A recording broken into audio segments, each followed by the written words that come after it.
Hello, Justin here with another Real English Party pro tip. So my goal today is to make today's pro tip shorter than the last one and more practical than the last two. So today's party pro tip will be simple but very important. And you may have noticed that my videos tend to be gauged toward Japanese people. Sometimes I put some Japanese script into the video because I teach primarily Japanese people because I live in Japan. Presently in Japan, we have had some bad news. We've lost a great leader, and so today's video is dedicated to Japan. So, let's go. The third Real English Party pro tip is grammar is more than rules. Grammar is more than rules. So what does that mean? Well, when I first came to Japan, maybe some 13 or 14 years ago, at that time, all Japanese people were studying English, but it was a popular trend to tell Japanese people that they shouldn't focus too much on grammar. Japanese people tend to focus on the mechanics of the language to the point that they are too insecure to actually speak when it's time to speak. So, since then, it seemed like the most important thing to do would be to focus on speaking and less on studying grammar. And I agree with that advice to an extent.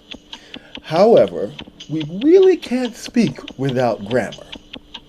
And so that's why this third pro tip is that grammar is more than just rules.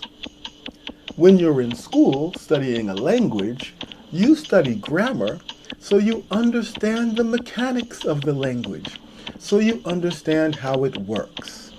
You can understand the rules of the language in contrast to the rules of your native language. But grammar is not just rules. Grammar is a way of thinking.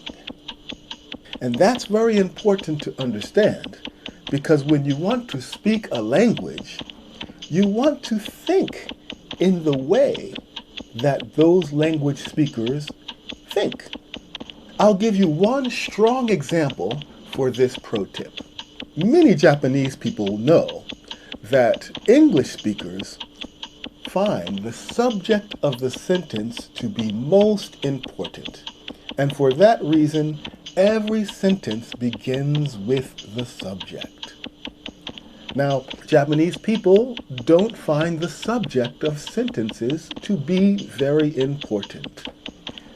For example, if we were talking about the weather, maybe an English speaker might say, "It is rainy." It is the subject, being the weather, and then describing that weather as is rainy. Whereas the rough translation to what Japanese people would say is rain is falling, or rain is happening. And that's just a short example of how subjects are used differently in the English language. But the reason why I'm saying this for Japanese people especially is because to the Western mind, if you open your mouth to speak and you don't know what the subject of your sentence is, then you literally do not know what you are talking about. And now that might sound a little embarrassing. It shouldn't be, though.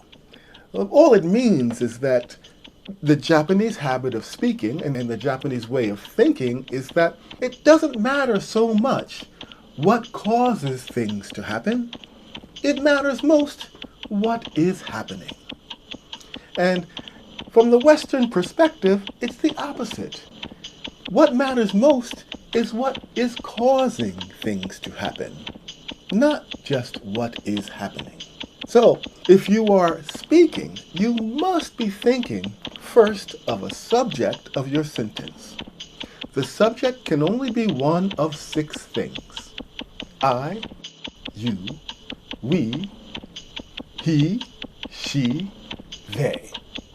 6 living things. There is a 7th thing, and that 7th thing will always be it. If it is not he or she, if it is not we or they, and if it is not I or you, then it is some it. And you should begin every sentence with that subject. It's not always how we speak, but it's the way that you should always speak if you want to get into the way that English speakers think. Always begin your sentence with the subject. Then you proceed to the verb. And then that verb might lead you either to an object or an adjective, but that's the order of thinking. First, you are thinking of what is doing, then what it is doing, the verb, and then you proceed with your sentence. You don't want to just begin with the verb, just what is happening.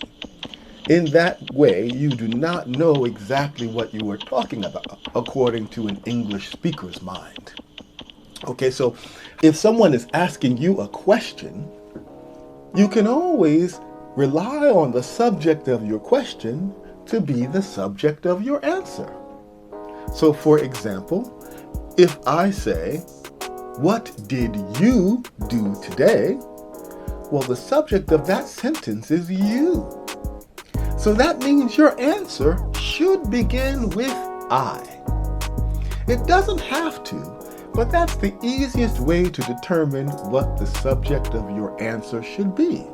It should be the same subject that they used. In this case, you becomes I. Likewise, if we ask the question, "Oh, what is your friend doing?" Well, if your friend is the subject, then the answer should begin with "my friend." If it's a man, it's he. If it's a woman, it's she, right? And this goes for any other subject. And if the subject is not alive, or we don't know if it's a he or she, we might say it. But I say answer any question using the same or appropriate subject to what the question used. Okay, that's one quick way. All right, but sometimes you want to say something that isn't an answer to a question. Well, that's fine. But before you begin thinking, take a moment and ask yourself, not just what do I want to say, but what question am I answering? If there were a question. So for example, I might say, I feel very sleepy today. All right, that's what I'm thinking to say. But I might want to take the extra step of thinking about what question that answers. The question would be, how are you feeling today? So instead of thinking of what you want to say, think to yourself, what is the question you want to answer? Even if your counterpart is not asking you a question directly. And of course, there are the people who think in pictures. If you think in pictures and not in words, well, there's an opportunity for you as well. Because instead of stopping to think about what the question is that you are answering and what is the subject of that question, you can just look at the picture in your head. What is it? And then, what is it doing? That is the best way to begin your sentences with a subject every time. Either think of what the question is and use the subject of that question to answer, or if you can envision the picture, what is it? And then, what is it doing? All the other things that you want to say, ignore it. What is the subject?